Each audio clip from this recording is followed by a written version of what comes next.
Hello friends, दोस्तों आज की क्लास में हम लोग यूडब्ल्यूईटी के कुछ मोस्ट इंपॉर्टेंट ऑब्जेक्टिव क्वेश्चन करने जा रहे हैं। सबसे पहले मैं आपको बता दूं, ये जो ऑब्जेक्टिव क्वेश्चन है ये मैंने direct previous year SSC JEE का जो प्रीवियस ईयर का पेपर है वहां से है, ठीक है ना। जैसा कि आप यहाँ पर देख ही रहे होंगे, यहाँ पर मैंने एसएससी जेईई के प्रीवियस ईयर को क्वेश्चन लिए हुए हैं।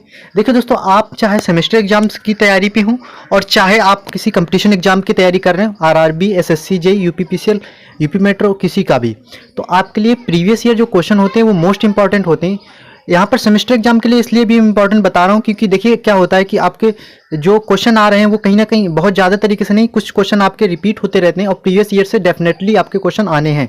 इस वजह से मैं आपको जितने हो सकेगा मैक्सिमम जितने भी क्वेश्चन हो सकेंगे उतने क्वेश्चन यहाँ पर पीआईक्यू आपको सॉल्व करवाऊंगा।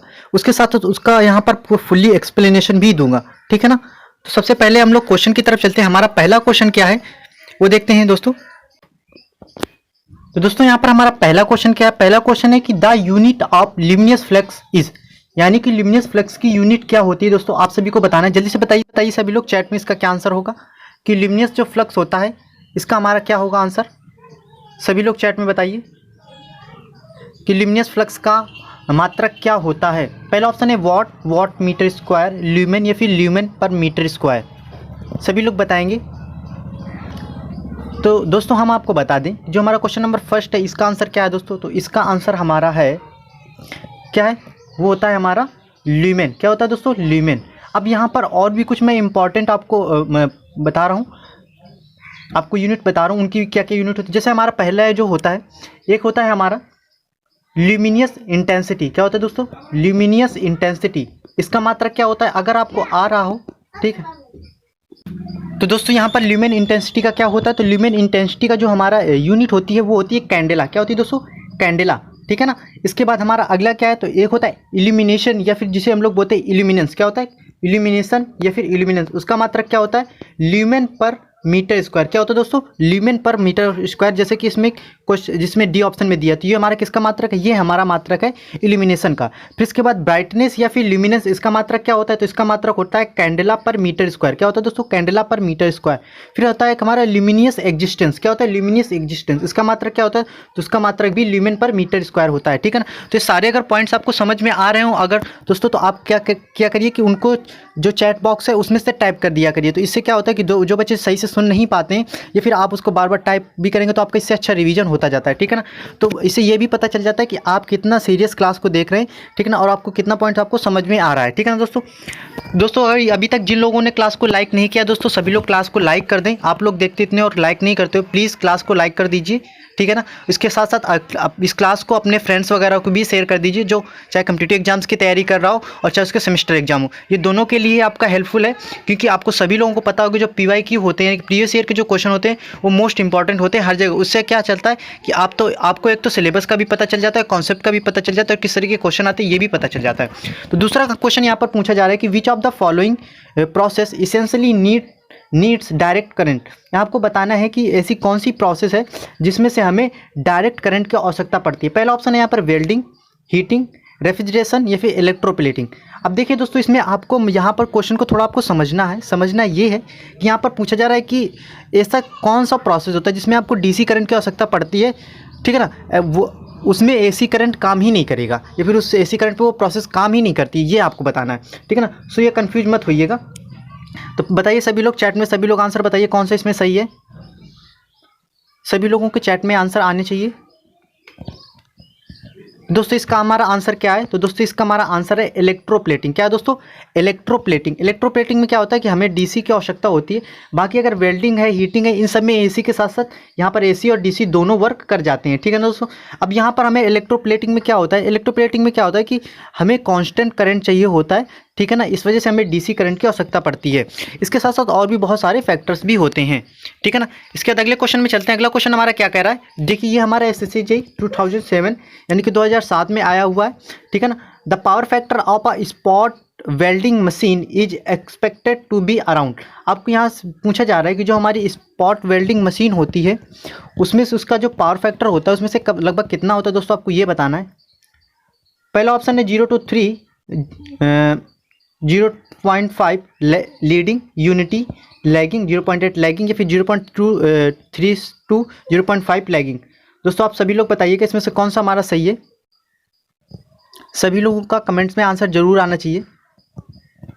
तो दोस्तों हम आपको बता दें, जो हमारी स्पॉट वेल्डिंग होती है दोस्तों, क्या होती है, जो हमारी स्पॉट वेल्डिंग होती है उसका जो हमारा मात्रक होता है कौन सा होता है, सॉरी, उसका जो हमारा पावर फैक्टर होता है वो कितना होता है लगभग, तो वो होता है हमारा 0.3 से लेकर 0.5 लैगिंग होता है, ठीक है ना। तो ऑप्शन नंबर हमारा इसमें डी सही है।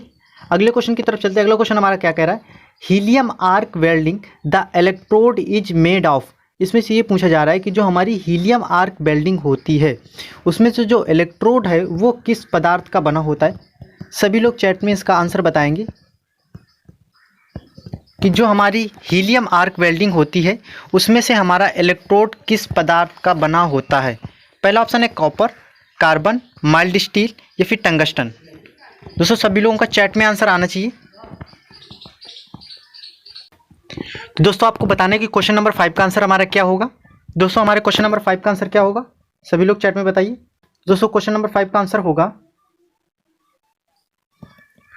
बी नंबर, कौन सा, कॉस क्यूब थीटा। कौन सा हो दोस्तों, कॉस क्यूब थीटा होगा। अब देखिए वैसे आप लैम्बर्ट कोसाइन लॉ क्या होता है वो तो आप सभी को ही पता होगा कि लैम्बर्ट कोसाइन लॉ एक तो कॉस थीटा के भी डायरेक्टली प्रोपोर्शनल कॉस थीटा भी होता है, और ठीक है ना। उसके बाद जो आगे का जो टर्म होता है उस टर्म को अगर हम लोग एलिमिनेट करें, ठीक है ना, तो फिर वो हमारा कॉस स्क्वायर टूटता है, तब वो जाके कॉस क्यूब थीटा बनता है। वैसे अगर केवल कॉस थीटा भी कहीं पर दिया है directly proportional to cos theta, तो वो भी आपका कहीं ना कहीं सही होगा, ठीक है ना।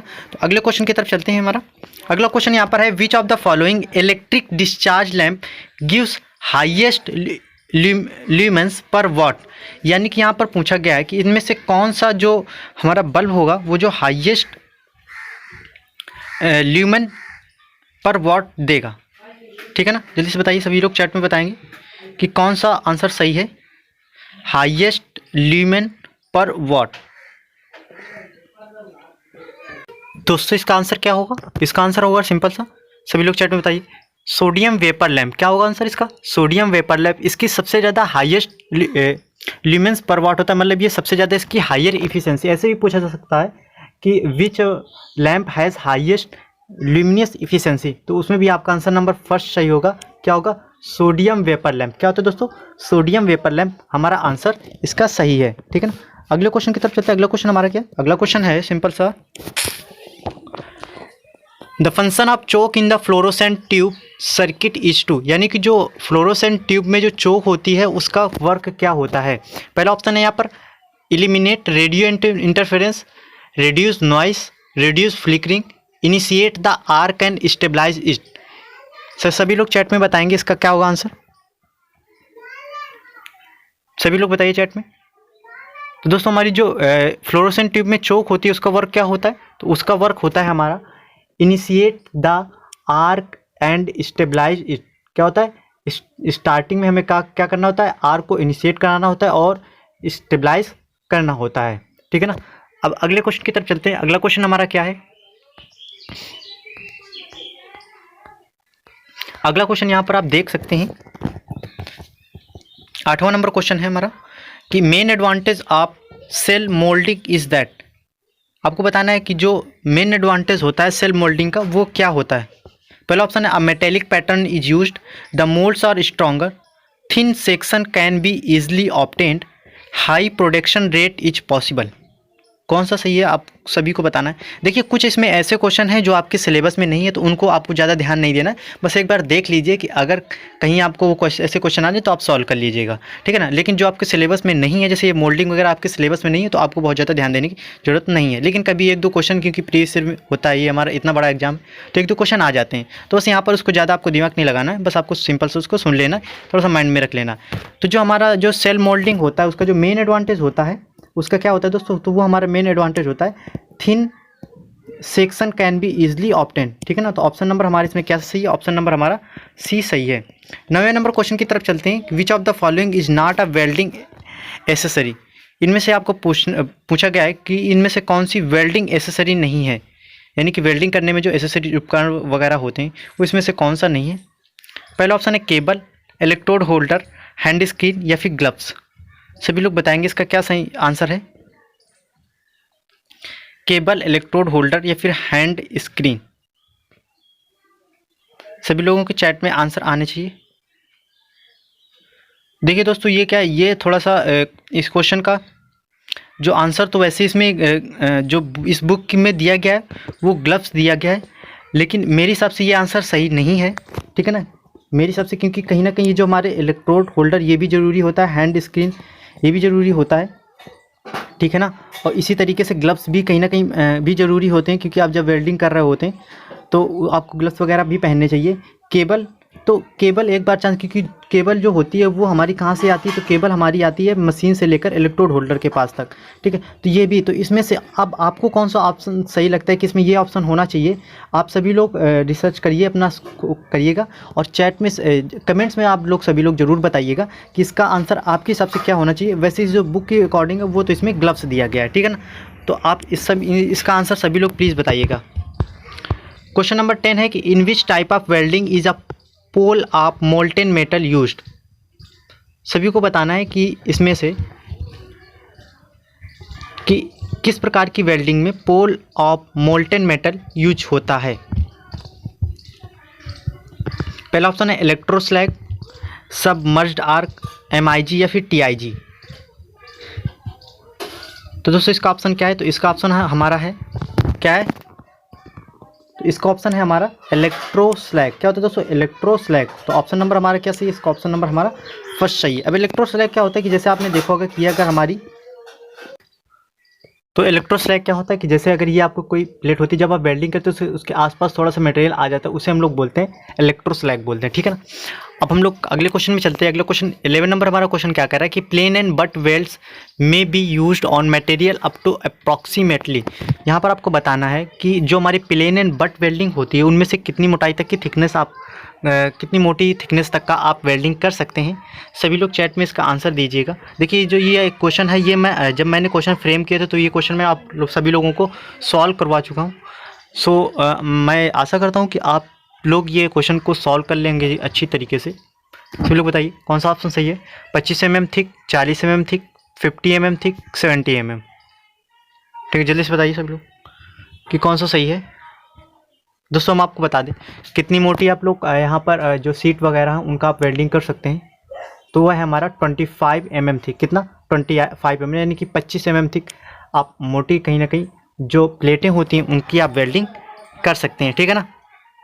अगले क्वेश्चन की तरफ चलते हैं। अगला क्वेश्चन दोस्तों हमारा क्या है, अगला क्वेश्चन है कि in arc welding arc is created between the electrode and work by. यहाँ पर आपसे पूछा जा रहा है कि जो हमारी आर्क वेल्डिंग होती है उसमें से जो हमारी आर्क क्रिएट होती है वो इलेक्ट्रोड एंड वर्क, जैसे हमारा क्या होता है कि ये अगर हमारा इलेक्ट्रोड है, आप थोड़ा सा समझेंगे, जैसे ये अगर हमारा वर्क पीस है और यहाँ से हमारे ये इलेक्ट्रोड है, तो ये जो इनके बीच जो आर्क जनरेट होती है इलेक्ट्रोड और वर्क मेटल के बीच, वो जो जनरेट होती है किसके कारण होती है आपको बताना है, जल्दी से बताइए। Flow of current, voltage, material thickness या फिर कॉन्टैक्ट रेजिस्टेंस, किसके द्वारा क्रिएट होती है। सभी लोग चैट में बताइए इसका आंसर क्या होगा। तो दोस्तों हम बता दें इसका आंसर हमारा क्या होगा, तो इसका आंसर हमारा होगा कॉन्टैक्ट रेजिस्टेंस। क्या होगा, कॉन्टैक्ट रेजिस्टेंस। आंसर नंबर हमारे इसमें 4th सही है, डी नंबर। 13 नंबर क्वेश्चन की तरफ चलते हैं कि for arc heating the electrodes are made of. दोस्तों इसमें बताना है कि जो हमारी आर्क हीटिंग होती है उसमें इलेक्ट्रोड किस मटेरियल के बने होते हैं। पहला ऑप्शन है कॉपर, एल्यूमिनियम, ग्रेफाइट या फिर ACSR, ठीक है ना। तो सभी लोग बताइए। देखिए दोस्तों इसमें आपको क्या है कि आपको जो ऑप्शन है वो भी एलिमिनेट कैसे करने, ये भी आपको सीखना है। कैसे क्या है मैं थोड़ा सा आपको बता रहा हूँ कि देखिए जो हमारे एल्यूमिनियम होते हैं या फिर एल्यूमिनियम से जो मटेरियल बना होता है कहीं ना कहीं जो है, फिर जैसे ACSR हो गया फिर एल्यूमिनियम, तो एल्यूमिनियम को तो वैसे भी मेल्टिंग पॉइंट बहुत कम होता है, तो मेल्टिंग पॉइंट कम होने की वजह से इनका प्रयोग तो हम लोग हीटिंग में कर ही नहीं सकते। तो हमारे जो B एंड D हैं ये तो बिल्कुल हमारे ऑप्शन क्या हो गए, खत्म हो गए। इसके बाद कॉपर और ग्रेफाइट में आता है, तो इसमें से सबसे ज़्यादा किसकी जो मेल्टिंग पॉइंट होता है तो वो हमारा ग्रेफाइट का होता है। तो ऑप्शन नंबर हमारा कौन सा है, तो इसका जो हमारा होता है जो आर्क हीटिंग होती है इसमें हमारे इलेक्ट्रोड किस पदार्थ के बने होते हैं, तो वो हमारे बने होते हैं ग्रेफाइट के। किसके बने होते हैं, ग्रेफाइट के। तो इसमें से ऑप्शन नंबर हमारे इसमें C सही है। 14 नंबर क्वेश्चन की तरफ चलते हैं कि आर्क लैम्प ऑपरेट्स एज। जो हमारा आर्क लैम्प होता है वो किस पावर फैक्टर पर ऑपरेट करता है। Low lagging power factor, high leading power factor, unity power factor या फिर जीरो पावर फैक्टर। सभी लोग बताइएगा कि चैट में क्या इसका आंसर सही होगा कि जो हमारी आर्क लैम्प होता है वो किस पे ऑपरेट करता है। Low lagging power factor, high leading power factor, unity power factor, फिर जीरो पावर फैक्टर। सभी लोग बताइए, चैट में सभी के आंसर आने चाहिए। और दोस्तों जिन लोगों ने अभी तक क्लास को लाइक नहीं किया है प्लीज़ लाइक कर दीजिए और ये जो क्लास है अपने सभी फ्रेंड्स को जितना हो सके उससे उतना शेयर कर दीजिए, क्योंकि ये जो हमारे प्रीवियस ईयर जो क्वेश्चन है ये आपको कोई भी एग्जाम देंगे तो आपके लिए ये इंपॉर्टेंट है, साथ साथ आपके सेमेस्टर एग्जाम्स के लिए भी इंपॉर्टेंट है, क्योंकि यहाँ पर आप देख रहे हैं बहुत ज़्यादा टफ क्वेश्चन नहीं है, लेकिन हाँ कहीं पर ऐसे क्वेश्चन है कि जो इस तरीके आपके एग्जाम्स में आ सकते हैं। तो इसमें पूछा गया कि आर्क लैंप होता है वो किस पर ऑपरेट होता है। तो देखिए हमेशा कुछ पॉइंट्स आपको यहाँ पर याद रखने हैं दोस्तों, कि जो हमारी आर्क होती है उसका जो पावर फैक्टर, कहीं पर भी आर्क का अगर जिक्र है तो वहाँ पर पावर फैक्टर हमेशा कैसा रहता है दोस्तों, वो लैगिंग रहता है। कैसे दोस्तों रहता है, लैगिंग रहता है, ठीक है ना। इसके बाद यहाँ पर तो सिंपल सा है, तो इसमें से देखिए लीडिंग वाले तो खत्म होगा, यूनिटी भी नहीं होगा, जीरो भी नहीं, तो लैगिंग वाला कौन सा पहला है, तो आप आग मुन करके पहला लगा दें। और वैसे भी आर्क लैंप का क्या होता है, किस पे ऑपरेट होता है, तो ये भी आपको याद रखना किस पे ऑपरेट होता है, तो वो ऑपरेट होता है हमारा लो लैगिंग पावर फैक्टर, किसके, लो लैगिंग पावर फैक्टर पर, ठीक है दोस्तों। अब अगले क्वेश्चन की तरफ चलते हैं। अगला क्वेश्चन हमारा क्या है, देखिए थोड़ा सा आप दोस्तों क्वालिटी को जरूर बढ़ा लीजिएगा, क्योंकि यहाँ पर पीडीएफ थोड़ा सही तरीके से ये बन नहीं पाई है। यहाँ पर क्वेश्चन 15 नंबर क्वेश्चन है कि Pitot tube is used for measurements of. इसमें पूछा गया जो पिटोट ट्यूब होती है वो किसके मेजरमेंट्स के लिए यूज की जाती है। अब देखिए ये दोस्तों आपके सिलेबस में नहीं है, लेकिन अब आ गया क्वेश्चन तो आप बस इसको थोड़ा सा माइंड में रख लीजिएगा। अगर आप कहीं पर शॉर्ट टाइप में नोट कर पाएँ तो आप नोट भी कर लीजिएगा, क्योंकि इस किन्हीं चीज़ों का आप हर चीज़ के तो आप कहीं ना कहीं बिल्कुल डेरिवेशन तो कर ही नहीं सकते, तो कुछ आपको पॉइंट्स में भी जाके लिख लिया करिए ताकि आपको रिवीजन में बहुत आसानी रहे, ठीक है ना। तो यहाँ से आपसे पूछा गया कि जो पिटोट ट्यूब होती है किसके लिए प्रयोग होती है, प्रेशर के लिए, फ्लो के लिए, या फिर वेलोसिटी के लिए, फिर डिस्चार्ज के लिए। सभी लोग बताइएगा आंसर में क्या सही होगा दोस्तों। हम आपको बता दें इसका आंसर हमारा क्या सही होगा। तो ये हमारी इसका जो पिटोट ट्यूब होती है किसके लिए प्रयोग होती है, तो दोस्तों ये प्रयोग होती है हमारी वेलोसिटी को मेजर करने के लिए। किसके लिए, वेलोसिटी को मेजर करने के लिए। तो ऑप्शन नंबर हमारा कौन सा है, तो ऑप्शन नंबर हमें इसमें हमारा सी सही है, ठीक है ना। 16 नंबर क्वेश्चन की बात करते हैं। In a centrifugal pump the liquid enters the pump. इसमें पूछा गया कि जो हमारा सेंट्रीफ्यूगल पंप होता है उसमें से जो हमारा लिक्विड वो कहाँ से इंटर करता है। देखिए दोस्तों अभी जो सभी लोग, अभी मैंने शायद कल ही या परसों जो क्वेश्चन करवाया था कि जो हमारा सेंट्रीफ्यूगल पंप होता है उसमें से कौन सी मोटर का प्रयोग होता है, ये दोस्तों मैंने क्वेश्चन करवाया था। तो आप सभी लोग चैट में ज़रूर बताइए कि जो सेंट्रीफ्यूगल पंप होता है उसमें से कौन सी मोटर प्रयोग होती है। सभी लोगों का चैट में आंसर जरूर आना चाहिए, इससे आपका पता चलेगा कि आपकी कितनी तैयारी, क्योंकि सारी चीज़ें एक दूसरे से कहीं ना कहीं रिलेट होती हैं, ठीक है ना। सभी लोग चैट में इस क्वेश्चन का आंसर बताइए कि जो हमारा सेंट्रीफ्यूगल पंप होता है उसमें जो लिक्विड है वो कहाँ से एंटर करता है, at the top, at the bottom, at the centre, none of the above. सभी लोग चैट में बताइए इसका क्या आंसर सही होगा दोस्तों। इसका आंसर हमारा सही होगा एट द सेंटर। कहाँ से सही होगा, हमारा सही होगा इसका एट द सेंटर। तो ऑप्शन नंबर हमारे इसमें सी सही है। 70 नंबर क्वेश्चन की बात करते हैं। The power factor will be leading in case of. किस हीटिंग में, यहाँ पर 4 ऑप्शन दिए गए हीटिंग के, किस में से हमारा जो पावर फैक्टर है वो लीडिंग होगा। तो देखिए आपको कुछ अगर थोड़ा सा भी यहाँ पर माइंड लगाएंगे तो इस क्वेश्चन को बहुत आसानी से सॉल्व कर लेंगे। सभी लोगों के चैट में आंसर आने चाहिए, सभी लोग चैट में बताएं। पहला ऑप्शन है यहाँ पर dielectric heating, resistance heating, induction heating और ऑल ऑफ द अबव। तो देखिए दोस्तों कुछ आपको मैं शॉर्ट में चीज़ें बता रहा कि देखिए जो हमेशा जो रेजिस्टेंस हीटिंग होता है इसका तो पावर फैक्टर हमारा कैसा होता है, लगभग यूनिटी होता है, जिसे हम लोग यूनिटी मान लेते हैं। इंडक्शन हीटिंग का कैसा होता है पावर फैक्टर, इसका हमारा लैगिंग चला जाता है। कैसे चला जाता है, लैगिंग चला जाता है। और डायलेक्ट्रिक, ठीक है ना, तो डायलेक्ट्रिक हीटिंग का जो पावर फैक्टर कैसा होता है, तो ये हमारा होता है लीडिंग होता है। कैसा होता है दोस्तों, लीडिंग होता है। तो ऑप्शन नंबर इसका हमारा कौन सही, ऑप्शन नंबर हमारा इसका फर्स्ट सही है। कौन सा दोस्तों, तो ऑप्शन नंबर हमारा इसका फर्स्ट सही है, ठीक है ना। 18 नंबर क्वेश्चन की बात करते हैं। First law of thermodynamics furnaces the relationship between, यानी कि जो हमारा थर्मोडायनेमिक्स का जो फर्स्ट लॉ होता है उसमें क्या, यहाँ पर 4 ऑप्शन दिए गए। यहाँ पर पूछा जा रहा है कि इसमें से कौन सा ऑप्शन सही है, इनमें किन के बीच रिलेशन होता है, हीट एंड वर्क के बीच, heat work and properties of the system, या फिर various properties of the system, various thermodynamic process. दोस्तों आप सभी लोग बताइए इसका चैट में आंसर क्या होगा। आप देख सकते हैं कि ये जो हमारा क्वेश्चन है ये हमारा क्वेश्चन SSC JEE 2009 में आया हुआ है, ठीक है ना। तो सभी लोग इसके चैट में आंसर बताइए कि इसका आंसर हमारा क्या सही होगा। तो दोस्तों हम आपको बता दें कि जो हमारा क्या होता है फर्स्ट लॉ थर्मोडायनामिक्स, इसमें क्या मेंशन होता है, तो इसमें होता है जो रिलेशन होता है वो heat work and properties of the system. क्या होता है, heat work and property of the system, यानी कि ऑप्शन नंबर हमारे इसमें बी सही है। उस नेक्स्ट नंबर क्वेश्चन की तरफ चलते हैं। Which of the following is of the high importance in case of induction heating. जो इंडक्शन हीटिंग होती है इसमें सबसे ज़्यादा इंपॉर्टेंस किसका होता है दोस्तों, ये आपको बताना है। पहला ऑप्शन है वोल्टेज, फ्रीक्वेंसी, करंट, या फिर ऑल ऑफ द अबव, यानी सभी का। दोस्तों सभी के चैट में आंसर आने चाहिए कि इसका आंसर हमारा क्या होगा। आपकी बहुत ही अच्छी प्रैक्टिस यहाँ पर करवाई जा रही है इस चैनल पर। दोस्तों जिन लोगों ने अभी तक क्लास को लाइक नहीं किया, प्लीज़ दोस्तों आपके लिए इतना एफर्ट्स किया जाता है, आपके लिए रोज़ कुछ नया ही करने की मैं सोचता हूँ। सो प्लीज़ आप क्लास को लाइक कर दीजिए। और इतने कम लोग आप, वैसे तो मैंने टारगेट रखा है कि जिस दिन 50 हो जाएंगे उस दिन नेक्स्ट डे मैं आपके लिए कंप्लीट लाऊंगा क्लासेस मैराथन टाइप की, ठीक है ना। तो क्या आप लोग मैराथन क्लास नहीं चाहते हैं? सो प्लीज़ आप सपोर्ट किया करिए किसी ना किसी तरह। बस आप 50 लाइक्स एंड 50 लाइव वॉचिंग पहुँचा दिए, नेक्स्ट डे आपके लिए मैं डेफिनेटली लाऊंगा क्लासेस फुली मैराथन की, ठीक है ना। दोस्तों आपके लिए इतनी मेहनत की जाती है, प्लीज़ आप सभी सपोर्ट किया करिए। दोस्तों सभी लोग बताइए कि 19 नंबर क्वेश्चन का क्या आंसर है। दोस्तों आपको बता दें 19 नंबर क्वेश्चन आंसर क्या है, क्वेश्चन का आंसर क्या है दोस्तों, वो है हमारा क्या है, फ्रीक्वेंसी। यानी कि इसमें सबसे ज़्यादा जो इंडक्शन हीटिंग होती है इसमें से सबसे ज़्यादा किसकी हम लोग इंपॉर्टेंस देते हैं, वो देते हैं हमारे दोस्तों फ्रीक्वेंसी। किसको देते हैं? फ्रीक्वेंसी को, ठीक है ना। अगला 20 नंबर क्वेश्चन है कि the resistance welding process requires, यानी कि जो रेजिस्टेंस वेल्डिंग होती है उसमें से हमें किसकी रिक्वायर होती है, high value of AC current at low voltage, low value of AC current at high voltage, high value of DC current at low voltage, low value of DC current at high voltage, ठीक है ना। देखो यहाँ पर कुछ आपको points बता रहा हूँ दोस्तों, हमेशा याद रखना कि जो हमारी वेल्डिंग होती है, वेल्डिंग में हमें कैसी करंट की आवश्यकता पड़ती है, हमेशा याद रखना इसमें हाई करंट की आवश्यकता पड़ती है। किसकी? हाई करंट की आवश्यकता और लो वोल्टेज की। तो इसमें तो आप पहले देख लीजिए कि जो जिसमें हाई वोल्टेज दिया है तो वो वाले तो ऑप्शन आपके पहले ही खत्म हो गए। इसके बाद दो ऑप्शन बनते हैं कि high value of AC current या फिर high value of DC current. दोस्तों हम आपको बता दें कि रेजिस्टेंस वेल्डिंग होती है उसमें से हमारे किस, तो ये आपको याद रखना किसके, तो करंट तो पता है हाई करंट, लेकिन कौन सा, तो दोस्तों आप ये याद रखना कौन सा होता है वो हाई करंट, तो वो हमारा होता है एसी करंट, तो high value of AC current, ठीक है ना। तो ऑप्शन नंबर हमारा कौन सा है? ऑप्शन नंबर हमारे इसमें ए सही है, ठीक है ना।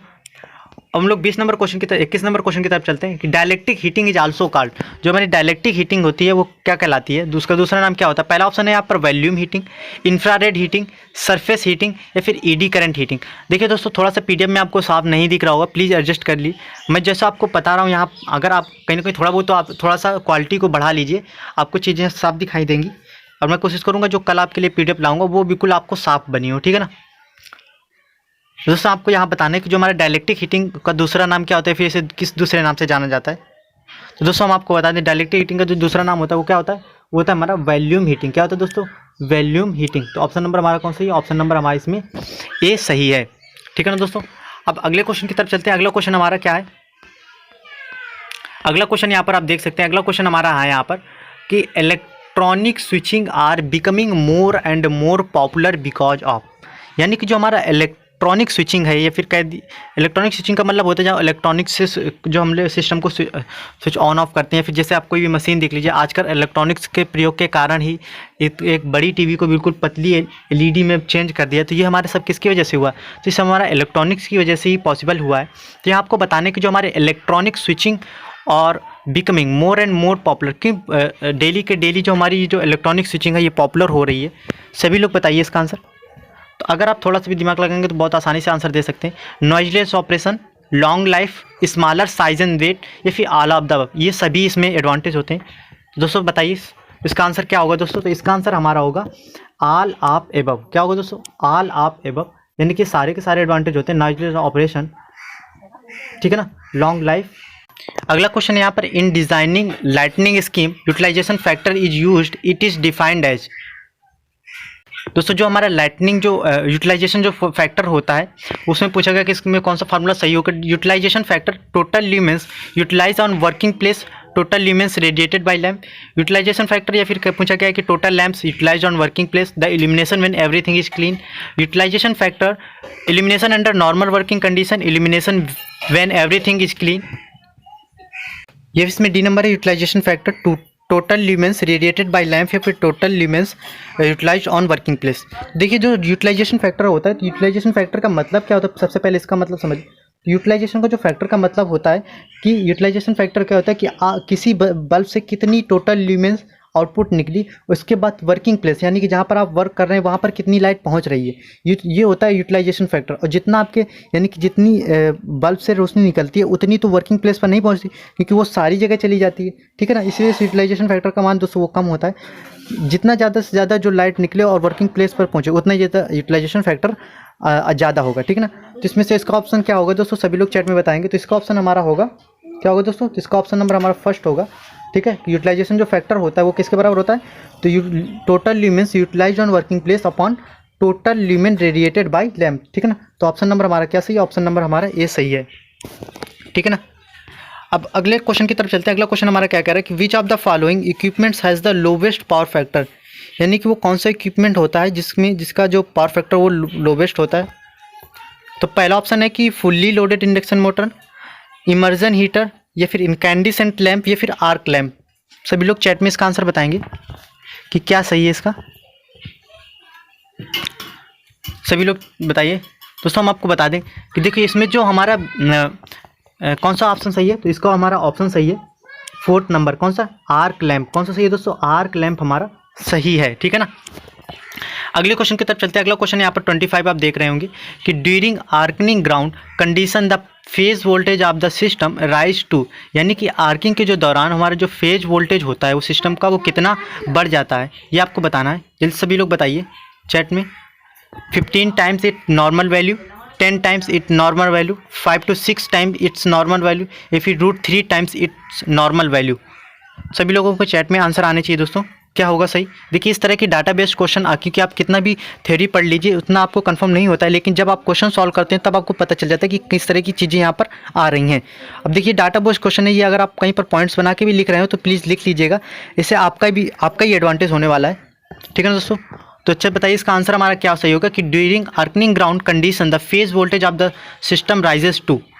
पहला ऑप्शन है √3 times it normal value, sorry D number option √3 times its normal value. तो कौन सा सही है दोस्तों, इसमें से हमारा ऑप्शन नंबर 4th सही है। कौन सा सही है दोस्तों, इसमें ऑप्शन नंबर हमारा 4th सही है, ठीक है ना। अगले क्वेश्चन की तरफ चलते हैं। अगला क्वेश्चन हमारा 26 है कि if T is the thickness of the sheet then the tip diameter for spot welding is usually. ये भी एक तरह का डाटा बेस्ड क्वेश्चन है, यहाँ पर भी आपको बहुत सारी चीज़ें याद में रखनी है। इसमें यह बताना है कि अगर आप एक टी मोटाई की थिकनेस की शीट लिए हुए हैं, ठीक है ना, तो उसका स्पॉट वेल्डिंग में तो जो वो होता है, इलेक्ट्रोड होता है उसमें कह दीजिए, तो उसका जो टिप होता है वो कितना होना चाहिए, उस जो आप शीट ले रहे हैं उसकी मोटाई का 2T होना चाहिए, यानी कि उसकी जो थिकनेस होती है उसके दोगुनी, या फिर √T के, या फिर T के, या फिर 1/T के।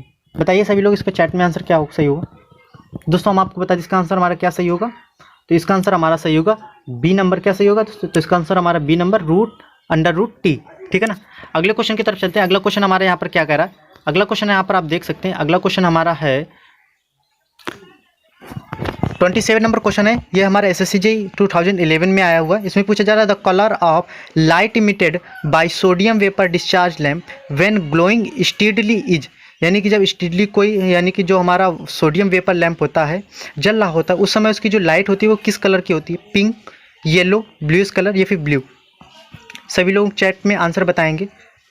दोस्तों जिन लोगों ने अभी तक क्लास को लाइक नहीं किया प्लीज़ लाइक कर दीजिए और ज़्यादा से ज़्यादा शेयर कर दीजिए।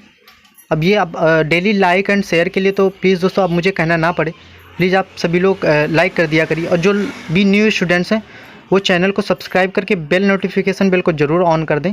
इससे क्या होगा कि अगर कोई न्यू अपडेट आती है, जैसे भी मॉर्निंग में जो पॉलीटेक्निक या फिर AKTU के जो कॉलेज थे उनकी क्या ओपन होने की डेट आई है, कब हॉस्टल वगैरह खुलेंगे, वहाँ पर क्या क्या सुविधाएँ रहेंगी, किस तरह की कौन कौन सी गाइडलाइन है, उसकी जो नोटिस थी मैंने जैसे ही नोटिस आई वैसे ही मैंने आप सभी को नोटिस वीडियो के माध्यम से प्रोवाइड करा दिए।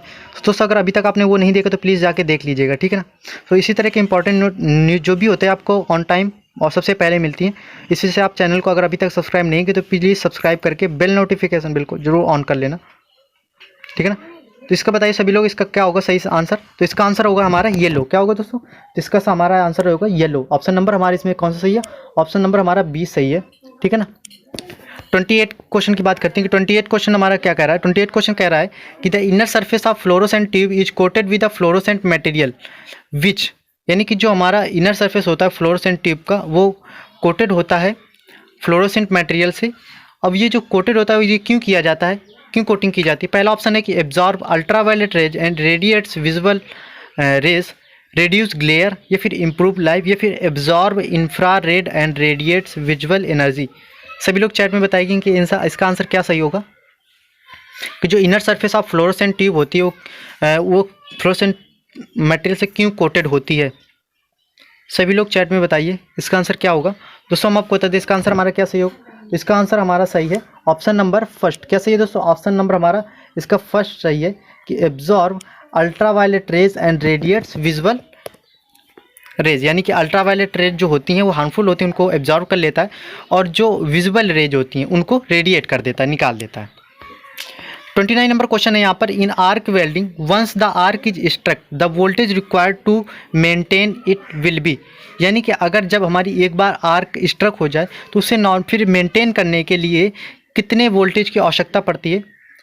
तो दोस्तों इसका जो आंसर है, इसका आंसर सभी लोग चैट में कमेंट्स आफ्टर क्लास आप लोग कमेंट्स में ज़रूर बताइएगा। ये क्वेश्चन देखते हैं कि कौन कौन लोग कमेंट करते हैं। वैसे कुछ ऐसे यहाँ पर स्टूडेंट्स हैं जो बहुत ही अच्छे हैं, ठीक है ना। देखिए होने को तो आप सभी अच्छे हैं, लेकिन आपके कमेंट्स, लाइक्स और क्लास कैसी लगी, इन सब से क्या होता है कि मुझे ये पता चल जाता है कि आप लोगों का रिस्पांस पता चल जाता है कि हाँ मेरी जो क्लासेस आपको प्रोवाइड की जा रही हैं, कंटेंट्स वगैरह जो प्रोवाइड कराया जा रहा है वो अच्छा है। जैसा भी अगर आप कोई सजेशन देना चाहें तो भी आप कमेंट्स में आराम से आसानी से लिख सकते हैं। बहुत ज़्यादा अगर कोई डाउट है तो आप टेलीग्राम जुड़ जाइए, वहाँ पर डाउट वगैरह जो डिस्कशन चलता रहता है वहाँ पर आपको प्रोवाइड करा दिया जाता है। मैंने IMRE की जो बुक है उसको मैंने 3 पार्ट्स में पूरी अपलोड कर दिया है। अगर अभी तक आपने नहीं वो डाउनलोड किया तो प्लीज़ जाके डाउनलोड कर लीजिएगा। इसी तरह के इंपॉर्टेंट हैंड रिटन नोट्स जो भी होता है आपको प्रोवाइड कराया जाता रहता है। तो 29 नंबर का क्वेश्चन जो आंसर है ये सभी लोगों का कमेंट्स में आंसर देखूंगा, ठीक है ना, कौन कौन लोग सही करते हैं और सही आंसर देते हैं।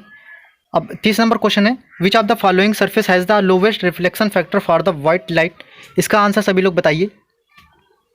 पहला ऑप्शन है कि aluminium seats, white plaster work, blue curtains, white oil paints, ठीक है ना। सभी लोग बताइए इसका चैट में आंसर क्या होगा। दोस्तों इसका बता दें, इसका आंसर हमारा क्या होगा, ब्लू कर्टेन। क्या होगा आंसर? इसका आंसर हमारा होगा ब्लू कर्टेन, ठीक है ना। तो इस तरीके से दोस्तों अभी तक जिन लोगों ने क्लास को लाइक नहीं किया प्लीज़ लाइक कर दीजिए और ज़्यादा से ज़्यादा शेयर कर दीजिए, ठीक है ना। और जो लोग न्यू स्टूडेंट्स हैं वो ज़रूर चैनल को सब्सक्राइब करके नोटिफिकेशन बेल को ज़रूर ऑन कर लीजिएगा, ठीक है ना। और ज़्यादा से ज़्यादा अपने फ्रेंड्स वगैरह ग्रुप में ये शेयर कर दीजिए। यहाँ आपको हर तरीके से, चाहे आप किसी कम्पिटिटिव एग्जाम्स की तैयारी कर रहे हो, ठीक है ना, आपको हर तरीके से आपको अच्छी क्लासेस मिल रही हैं, ठीक है ना। और कोई भी अगर आपको डाउट हो तो प्लीज़ आप मुझे कमेंट सेक्शन में लिख दिया करिए, या फिर आप टेलीग्राम पे मैसेज कर सकते हैं, या फिर आप मुझसे डायरेक्टली भी मैसेज कर सकते हैं। SK Learning 77 इस पर आप मेल कर दीजिएगा, SK Learning 77, ठीक है ना। इस पर आप मुझे मेल करके भी अगर आपको कोई सुझाव देना हो, कुछ भी हो, किसी तरह की कोई प्रॉब्लम, आप मुझसे कॉन्टैक्ट कर सकते हैं, ठीक है ना।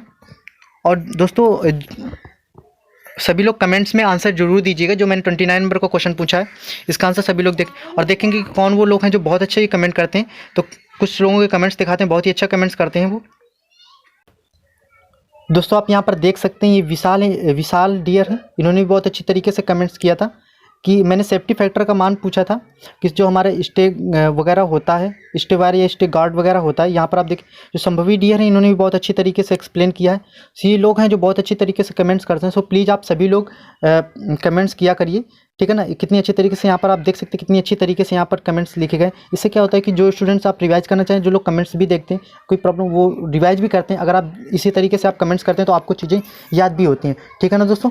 तो दोस्तों क्लास को देखने के लिए बहुत बहुत thank you, thanks for watching. अगर कोई आप यहाँ पर डाउट हो तो प्लीज़ आप मुझे कमेंट्स में बता सकते हैं। और मैंने 29 नंबर को क्वेश्चन का आंसर पूछा, वो सभी लोग कमेंट्स करके जरूर बताइएगा, ठीक है ना। और जल्दी आपके लिए आई रूल्स के लिए स्पेशल एक बहुत ही अच्छी क्लास आने वाली। सो थैंक यू दोस्तों।